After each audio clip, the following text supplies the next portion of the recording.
What's up guys, I'm Dean and welcome back to my channel for the first video of 2022, the first of many. In 2021 I watched 54 movies that were released in 2021, so I thought why don't I just rank them all? I'm going to go through all the movies from worst to best and I'll give you my star rating out of 5 for all of them.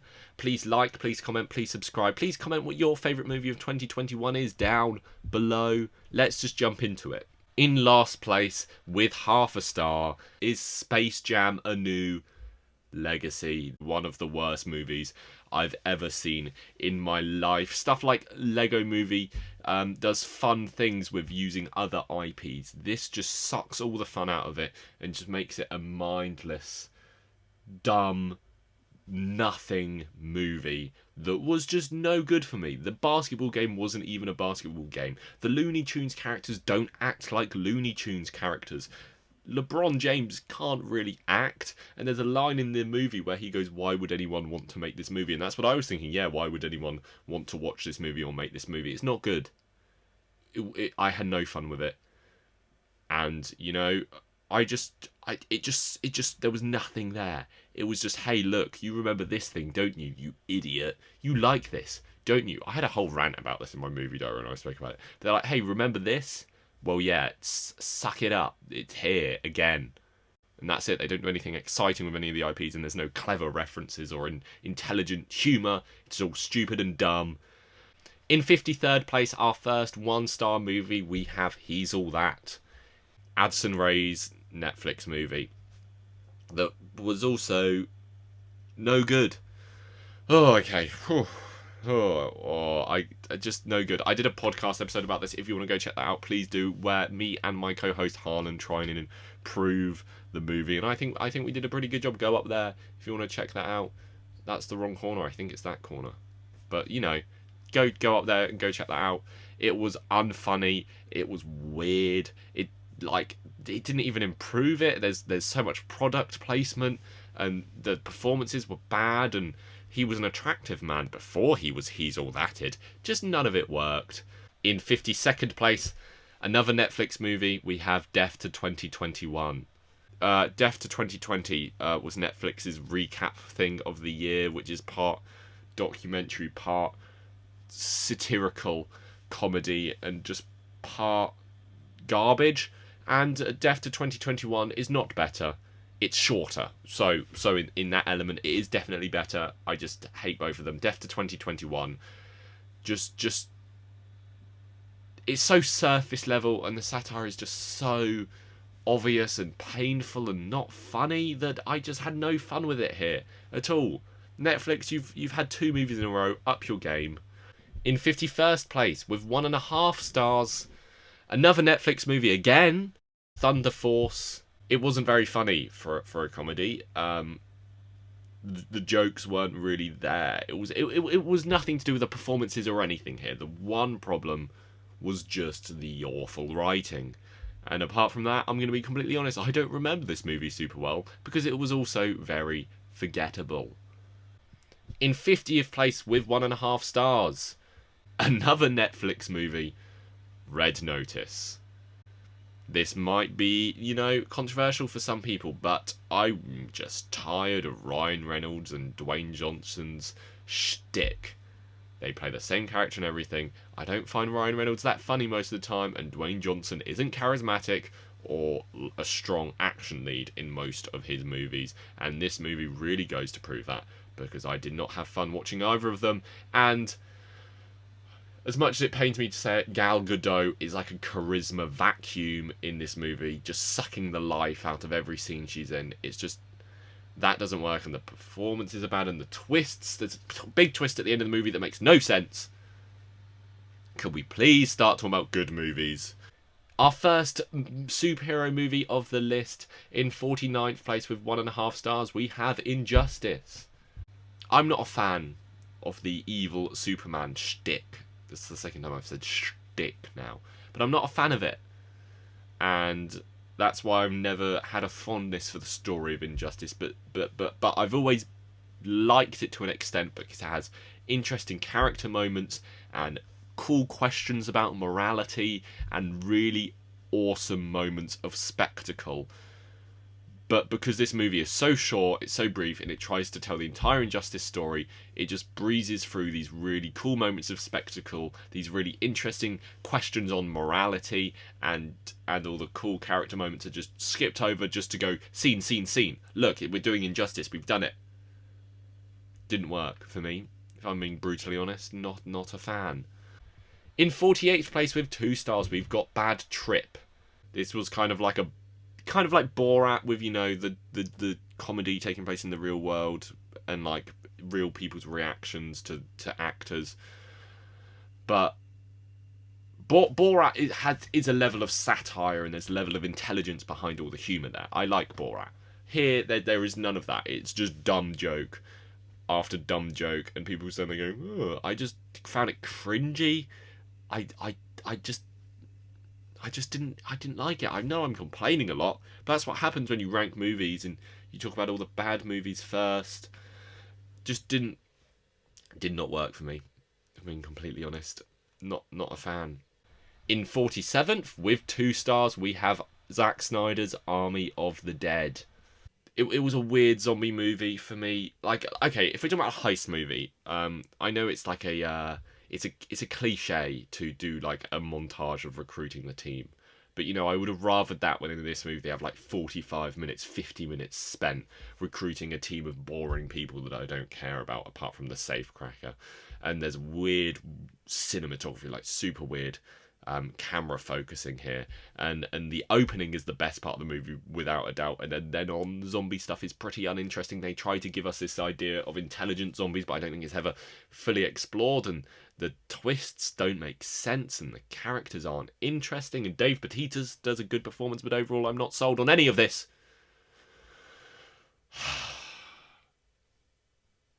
Talking about bad movies for this long is not good for my mental health. In 46th place with 2 stars, we have F9, the 9th movie in the Fast and Furious franchise. 10th, if you count Hobbs and Shaw. Normally I like Fast and Furious movies, I'm not going to lie to you, but this just did not work. Do you want to know why?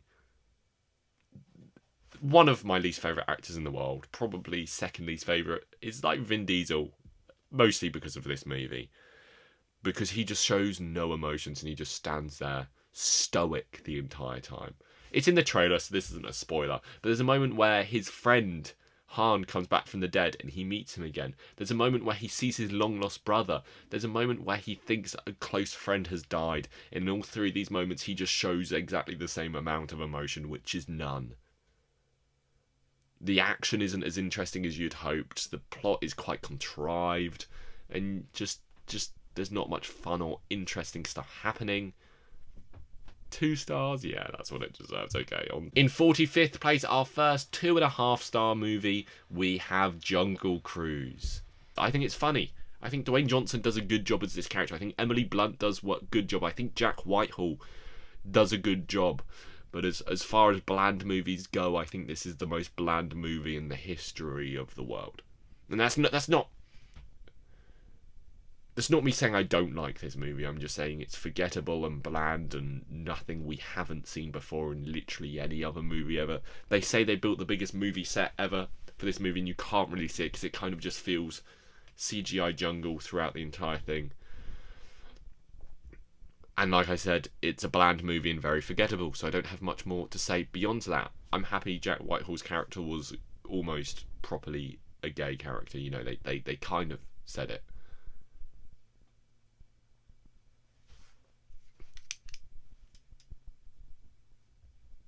Okay, I'm just going to keep persevering and then I'll get to the good movies.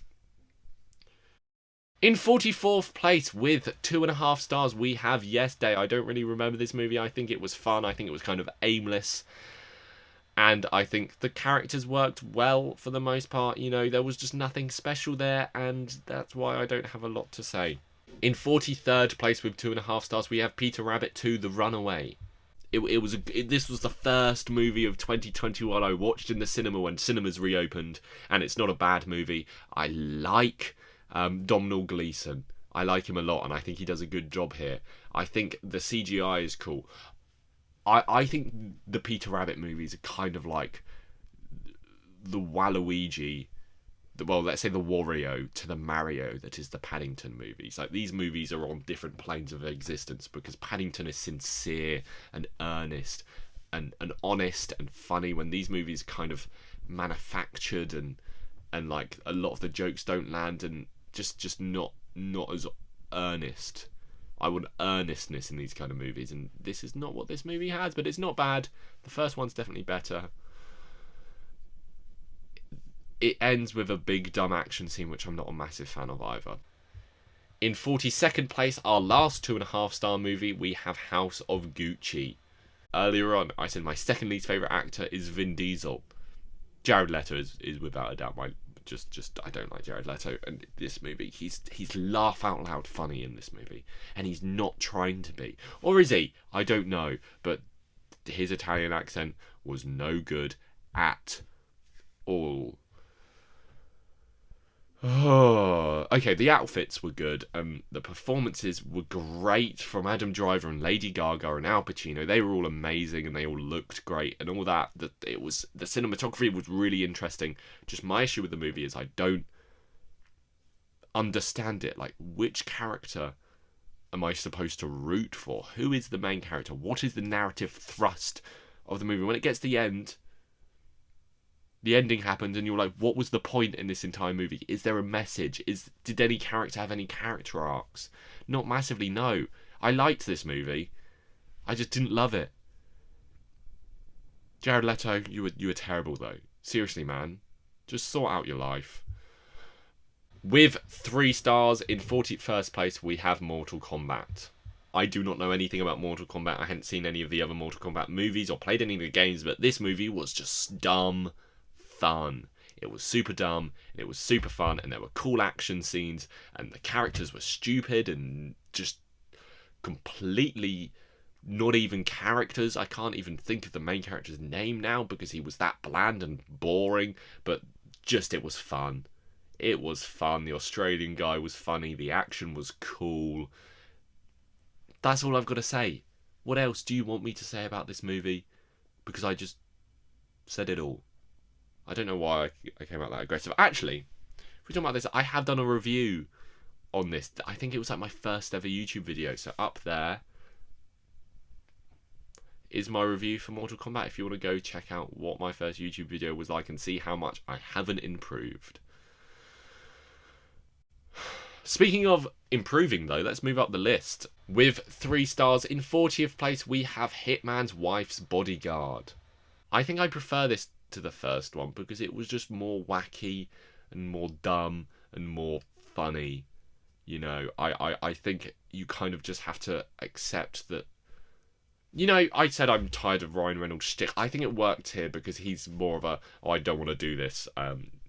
He's more of a wimp, and I think that really worked for his character. And I love Sam J, and Salma Hayek is great too. I had a lot of fun with this movie, to be honest. Morgan Freeman is good in it. Yeah, it was nothing spectacular, but it was pretty fun. With 3 stars, in 39th place, we have the first in the Fear Street trilogy, Fear Street 1994. My least favourite of the trilogy. Just because I didn't care about the characters at this point. I felt like it was too much setup and the horror wasn't as engaging for me. But I feel like the real issue I had with this here was there was just no... Like, there was no definition to just a vague supernatural threat. It felt like a Stephen King riff-off, which I understand it kind of is. But what Stephen King does well is iconic, absurd, and specific threats against a group of well-defined characters which have arcs. And that's what this movie was missing. The trilogy does get better, though. In 38th place, this one will be a little controversial. With 3 stars, we have Nobody. I'm not a fan of these kind of all-action John Wick style movies. It's just not my cup of tea. And that's okay. I like Bob Odenkirk in this. I think he's interesting enough. And I like the characters, and the action was pretty good. Just, this isn't my kind of movie, and that's it. That's my complaint with it. In 37th place, with 3 stars, we have The Tomorrow War, Chris Pratt's Amazon Prime movie, which I thought was just all schlock. It was a very schlocky movie, and it was trying to make this message about climate change that it didn't really sell to me, but I think it worked. Apart from that, I think it had had great spectacle, and I think had really interesting aliens and gimmicks. And this is the kind of movie where usually I would complain because it kind of loses itself within its own gimmicks. But this movie does not do that, and for me, keeps it interesting mostly throughout. I think you can shave off maybe 10-20 minutes to make it a tighter, more impactful movie. But apart from that, I had a jolly good time. I think it's pretty good. With 3 stars, in 36th place, we have Candyman. I've never seen the original, but this movie has really great cinematography and really great horror scenes and scare scenes, and the way they use mirrors every single time is super interesting and super different each individual time. But those moments alone don't make a movie for me. I didn't care about the characters or the plot or the narrative thrust of the picture. That just didn't work for me, so it's ranked here. You're welcome for telling you that. Our first Marvel movie of the list, in 35th place with 3 stars, is Venom: Let There Be Carnage. If this movie was 2 hours long, I would hate it. But because it's 90 minutes, I had fun with it. I think Andy Serkis did interesting stuff with the direction here. I think Cletus Cassidy was a well-performed villain. I think Carnage looked cool and had cool moments, and I'm not sold on Tom Hardy's Venom or Eddie Brock, but they work pretty well here, and I like all those kind of elements for the most part. It was pretty good. What else can I say? You know it's a pretty forgettable movie when the only thing people are talking about is the end credit scene. In 34th place with 3 stars is the prequel to Army of the Dead, Army of Thieves. This was another forgettable, kind of bland movie. I think it had interesting direction, but the characters weren't interesting. The heists weren't super engaging. It was just a lot better than Army of the Dead, and it looked a lot better, and it focused on my favourite character from Army of the Dead, and it was just pretty interesting. I liked how just all this zombie stuff was going on in the background of this movie. Apart from that, I don't have a lot to say. In 33rd place with 3 stars is The Matrix Resurrections. I really, really love the first half hour, maybe 45 minutes of this movie. I think it's so meta, and I think if it was more explored, there'd be commentary here, which is so excellent and impactful, just like the first Matrix movie, but they just don't spend enough time there for me. And they move quickly on just to a dumb action movie where the action isn't what you'd expect. It isn't the same caliber you'd expect from a Marvel movie, and it just did not sell itself that well to me. No. In 32nd place, our first MCU entry with 3 stars is Black Widow. The thing I was looking most forward to about Black Widow was the action. Before watching Black Widow, I was like, yes, this Marvel movie is going to have some of the best MCU action ever, because it's going to be like Winter Soldier, just more. And this movie's action was bland and not super fun, and weirdly like fantastical and not grounded like I would have hoped. As a spy thriller, it does not work at all. But as a family drama, I think it is excellent. So it focuses too much on the spy stuff and not enough on the family, and the family element doesn't work perfectly for me, and that's my complaint with this movie. That's about it. It's pretty fun. I really, really love Yelena, and I really love David Harbour as the Red Guardian. The villain Straykov wasn't super interesting, but he wasn't bad.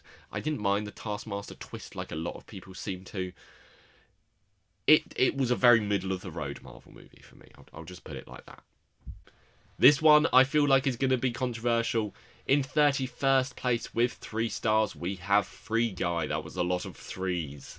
This movie was really interesting for me because it dived into the concepts and the themes a lot more deeper than I was expecting. It had a message, had a strong message, if not a little confused, and I loved all of that. It felt like it was trying to be Truman Show-esque, and I love Truman Show, second favourite movie ever. But for me, I just didn't find it funny, and this boils down to me not being a massive fan of Ryan Reynolds' shtick, which is okay. We all have our personal taste, and that's mine. Taika Waititi was hilarious in this. It's one of the highlights, but apart from that, just didn't find it super funny. And also, this movie is quite hypocritical because it's kind of like, hey, you shouldn't focus on famous IPs, you should just be creative and do your own thing and whatever. And then Disney buys the movie and they're like, lightsaber, Captain America, all the Fortnite, all these things. Oh, look, we're using IPs. How cool is that? Hey, it's just hypocritical. You're trying to give us this message that IP, that the use of IP in Cameo isn't important, and then that happens, and it was fun though, so I liked it. That enough said. In 30th place with 3 stars, we have Ghostbusters Afterlife. If you want to see me rank all the Ghostbusters movies and give more in-depth thoughts on this movie, then I've done a video for that as well. It's up there if you want to go check that out. Pretty fun, pretty good. I think it just misses the spark, which makes the original Ghostbusters so fun. I didn't find it that funny, but I thought the characters were good. I think it did the return of characters well, and all that, kind of worked. In 29th place with 3 stars, we have The King's Man. Man, this movie was interesting for me because it uses historical events and real people in interesting ways, and kind of doesn't pervert them like I thought it would, and kind of pervert the events of history to make it more wacky and fun. And it kind of really shows the horror of war well, with strong characters which are likable. But for me, try and keep these events as true as they can, and it lost out on the wackiness and the humour of the original Kingsman, and that's where this movie falls down for me. Our first 3.5-star movie, in 28th place, we have Zack Snyder's Justice League. I'm never going to rewatch this, and I kind of should so I can explain my thoughts better. I'm not a massive fan of the Snyderverse world. Sorry for Snyder fans out there. I'm a massive Superman fan, and I think so much of this misunderstands who Superman is, and I'm not a fan of Ezra Miller as the Flash, and Gal Gadot isn't an amazing actress, and Ben Affleck's Batman is a bit confused, but works better here than he does in Batman vs Superman. To be fair, just the one complaint with this movie is, why the hell is it 4 hours long? There is no sane reason for it to be that long. If you did a 3-hour-long movie or 3.5-hour-long movie, you could cut out all the bits we don't need, and it would be a better movie, and I would have ranked it higher. This one's going to be controversial. In 27th place with 3.5 stars, we have The Mitchells vs. the Machines. Just thought this was a fun animated movie, kind of forgettable, pretty funny. I liked the characters, I liked the animation style, I liked all the fun jokes and moments and all that kind of stuff. It was pretty good. In 26th place with 3.5 stars, we have Raya and the Last Dragon. And I'd say pretty much just exactly the same thing. I think its message is a little confused, and I think there could have been more going on here, but it was a solid action animated movie. I kind of liked how they changed the premise of a Disney princess movie in an interesting way. I think that worked. Overall, I don't have much to say on this. In 25th place with 3.5 stars, we have Godzilla vs Kong. Dumb and fun. That's what I wanted from this movie, and that's what I got. This movie was exactly what I wanted. Just big old dumb monkey fighting big old lizard. I'm a massive Godzilla fan, and I think this was just a pretty good Godzilla flick. It didn't have any of the interesting commentary you'd want from Godzilla stuff, but I wasn't expecting that. I got pretty much what I wanted, and I'm happy about it. The action was so good. It didn't focus on the human characters too much at all, and it just all worked pretty solidly. Well done. Our second MCU movie on the list with 3.5 stars. In 24th place, we have The Eternals. So I've done a review for this, and also there's a whole podcast episode on it if you want to go check that out. This movie had some really interesting thematic stuff. I really liked the characters. I think it was a beautiful world, and the costumes and everything looked amazing. Just for me, it kind of crumbles in the third act with character motivations not being what you think they're going to be, and characters disappearing for entire acts of the movie with no explanation and no repercussions. I enjoyed the moral ambiguity of the hero's actions and how they never really gave a concrete answer to the dilemma they had been pondering the entire time. I really liked all of that. But apart from those elements, what can you do? Wow, a Netflix movie finally has ranked highly. With 3.5 stars, in 23rd place, we have Don't Look Up. It was a fun political satire. It had nothing really super intelligent to say, but I think the performances were great. I think it was well made, and I think the jokes landed. I thought there were really strong emotional moments. I think it balanced a really good line of being a bizarre political satire and being a dramatic political thriller. And I think these ideas melded really well. Like I said, the political satire wasn't anything we've never heard before and wasn't, like, super intelligent, but it was a fun time and I enjoyed it, and Leonardo DiCaprio and Jennifer Lawrence were funny, and I laughed. In 22nd place is A Quiet Place Part 2. It goes away from the gimmick more than the first one does, which I wasn't a massive fan of, but I think the horror worked well. I think there were really cool character moments. I think there was just a great fun time. I watched it in the cinema and I enjoyed it. Enough said. This is going to be the really controversial one. In 21st place with 3.5 stars is June.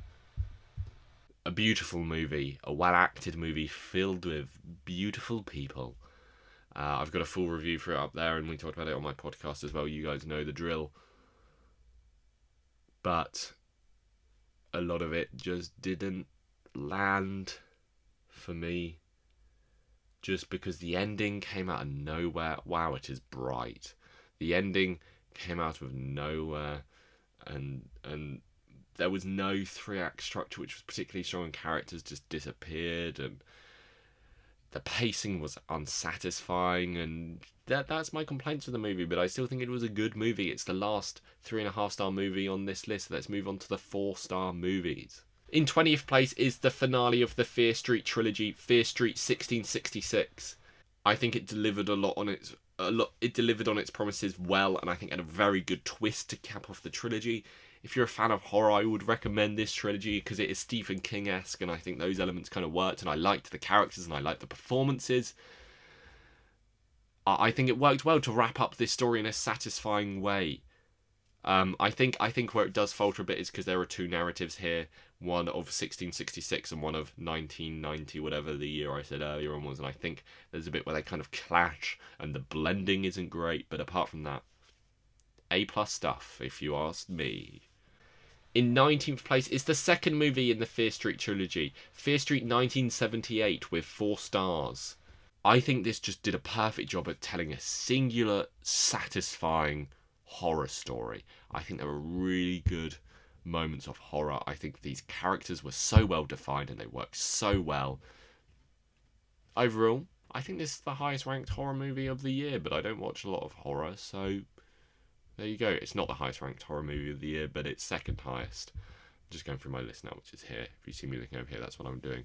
Our one and only documentary on the list, with 4 stars in 18th place, is The Sparks Brothers, directed by Edgar Wright. I think it did a good job at telling a quirky story in an interesting way. I think Edgar Wright's style translated to the documentary well. I think the story was quite fascinating for the most part, and endearing and motivating.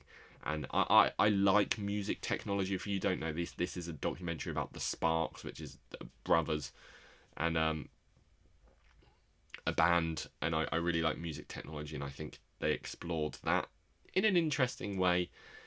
But I think it is too long. I think we didn't need this much surface level information about the band, and I would have liked a bit more depth behind them. In 17th place is Pixar's Luca with 4 stars. Pixar's Luca was just a fun time. There's no... This is what kids' movies should be, because it's fun, it's funny, it's heartfelt, it's humorous, and it has a good message, and that's it. And for me, it achieved all those things. It was a fun time. In 16th place, with 4 stars, is Moxie. Bear with me while I try to remember this movie, because it was one of the first movies I watched this year. People complain that I don't think it was enough in depth or enough there, but I disagree. I think this main character did a good job of representing anyone and like kind of being the audience surrogate through this story. I think it had a good message, obviously, and I think the performances were good, and I think it had like a good structure and flow throughout the movie, and I had a fun time with it. You know, what more could I want? In 15th place with 4 stars, just a fun animated movie. The music was good, the story was good, there was strong emotions behind it. What more can you say about it? Probably more that I'm not thinking of. In 14th place with 4 stars is The Guilty. While watching this movie, I didn't know that it was a remake of a foreign film, and that upsets me that they felt the need to remake it, but it was good. It was a great movie. I think Jake Gyllenhaal did a great job as this character. I think it was well performed. I think there was a genuine good twist at the end. I think it had strong moments of levity, and all of that really worked for me. It didn't need to be made, but it was made, and it was pretty good. Speaking about movies that don't need to be made, in 13th place with 4 stars is Steven Spielberg's West Side Story. The second musical on this list. There are a few more to come. What a rollicking good time this was. I've never seen the original, but I enjoyed this. I think all the performances were great. I think the music was perfect, and I think it was shot and made to look in a way which was really fascinating, like in kind of a musical stage performance-y style. I think all of that worked really well with lighting and all that blended to make this movie look really interesting. That's all I've got to say. In 12th place, surprisingly for me, with 4 stars, is Cruella. I did not think I would be ranking this movie this high before watching it, because you're like, oh, it's just another dumb Disney reboot, but Emma Stone elevates this. I think the soundtrack is good. I think there are really cool visual moments and intelligent humour and like a really strong arc for Cruella. I actually had a lot of fun with this movie, and I'm kind of looking forward to the sequel, if we're being honest. In 11th place is No Time to Die. I think it worked well as a Bond movie because... No, it didn't work well as a Bond movie. It wasn't a great Bond movie, but it was a great movie. I think the characters worked well. I thought the villain was a little underwhelming, but the action was really, really solid. Daniel Craig was great. There were strong emotional moments. Everyone did what they were supposed to do in this movie, and it worked for the most part to create quite an emotional Bond movie for me. Probably my third favourite out of the Daniel Craig ones, right in the slap bang middle. We have made it, guys. We are in the top 10 movies of 2021. If you are still here, congratulations. This video is a lot longer than I thought it was going to be. Another musical with 4 stars is In the Heights. This movie made me cry. I thought there was so much gold, just solid stuff here. I think the world was done well. I think the music was amazing. I think the performances were great.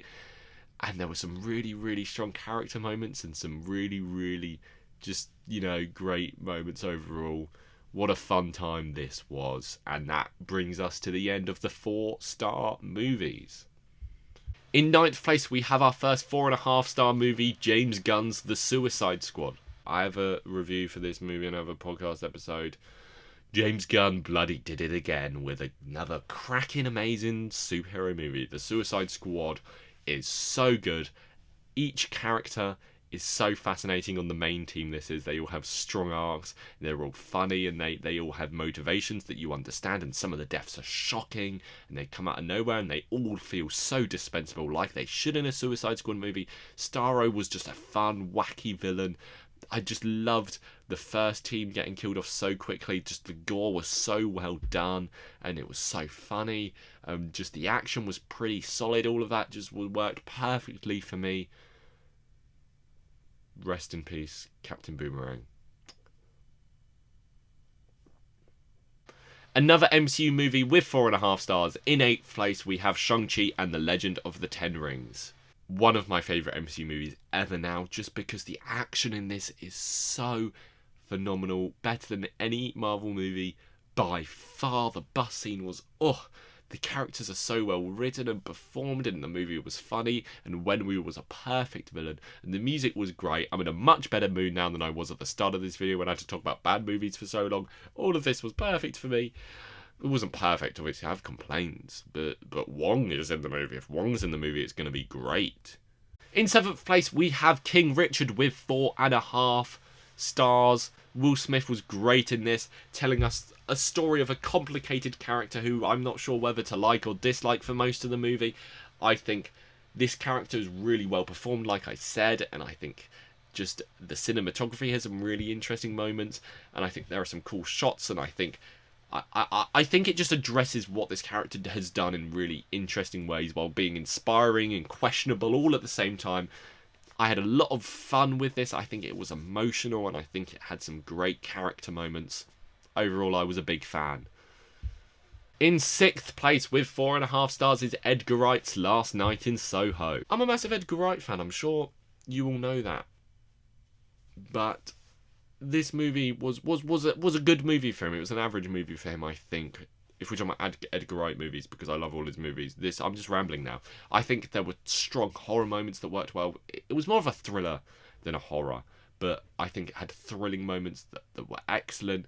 I thought the cinematography and the style and the camera tricks and the lighting worked so perfectly. I think this movie looked great. I think the twist was nonsensical and dumb. I think the message and the themes behind this movie weren't all there, but I was just sold on Edgar Wright's filmmaking style. The performances were great. It was all great. It looked amazing. And the music, the soundtrack was perfect. Edgar Wright knows how to do a soundtrack and knows how to do music, and here it really, really works. Great stuff all round. This video is still a lot longer than I thought it was going to be. Thank you if you've watched this entire thing. What are you doing with your life? In 5th place with 4.5 stars, we have Spencer. The movie starring Kristen Stewart about Princess Diana. I thought it was amazing. I thought the performances were... Well, her performance was perfect. I think how it was kind of just focused on her, and you didn't see much else outside of that, worked really, really well just to emphasise her isolation. And I think the cinematography was amazing, the costuming was amazing, had a really strong ending. All of this worked for me. In 4th place, with 4.5 stars, is The Last Duel, Ridley Scott directed. This movie, for me, was really, really powerful and kind of just... It really touched me, and it really just... It really, like... I don't know how to explain what this movie did to me, but it left such an impression on me.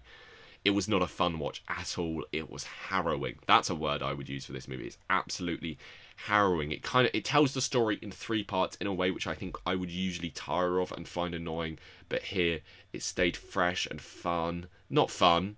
It stayed fresh the entire time, like changing up every now and then. And the performances were absolutely incredible, especially from Jodie Comer. Adam Driver and Leonardo DiCaprio were great too. It was not fun. It was harrowing. It was powerful. It was emotional. It was great.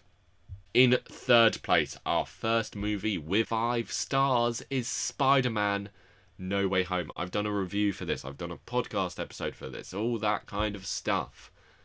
I don't feel like I need to talk about this movie in much depth, because we all know how great it is. The villains returning were used mostly so well, improving upon them. I think Pete had a really, really strong arc in this movie, a powerful emotional arc here. I think all the reappearing characters were well utilised and worked great. I think it just did a really good job of using nostalgia and fan service in interesting ways without it being cheap. In 2nd place with 5 stars is Tick, Tick, Boom. Andrew Garfield, you are an amazing man, a living legend. This movie is so perfect and you do such a good job here. The music is incredible, the performance is mind-blowing, and the performances of everyone else around Andrew Garfield perfectly complement his performance to elevate it, and the cinematography is done so well. Lin-Manuel Miranda did a great job directing this. I just really love it's a really motivating movie, and the music, like I said, it's perfect, and just... There are a lot of musicals ranked really highly on this list, and usually I wouldn't expect that, but this year has been the year of great musicals. Because let's talk about what's in 1st place. Of course, with 5 stars, perhaps controversially, we have Bo Burnham's Inside. I've watched this 5 times, far more than I've watched anything else this year. I just really find this powerful and emotional and funny and motivating and harrowing, all wrapped in one, in a perfect package which will change comedy forever, that I'm confident of. The way he shot this and performed this, is incredible because it was just the one guy, it was just Bo Burnham, and all that is worked so well. Each song has a look and that you can differentiate song by song, and the colour grading was perfect and the cinematography was perfect, and it starts off light and fun and happy and it ends absolutely harrowing. Like I said, I'm using the word harrowing again, but that's what it is. It really, every single time I watch it, I forget how sad the ending is.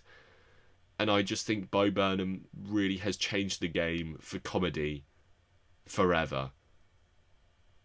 This was just absolutely bloody spectacular. And that's all I've got to say on it. Thank you for watching if you've watched this entire thing, because this was a very long video, something I wasn't really anticipating. Please like, please comment your thoughts on my ranking and tell me your favourite and least favourite movies of the year, and please subscribe. And I'll see you next time. Bye.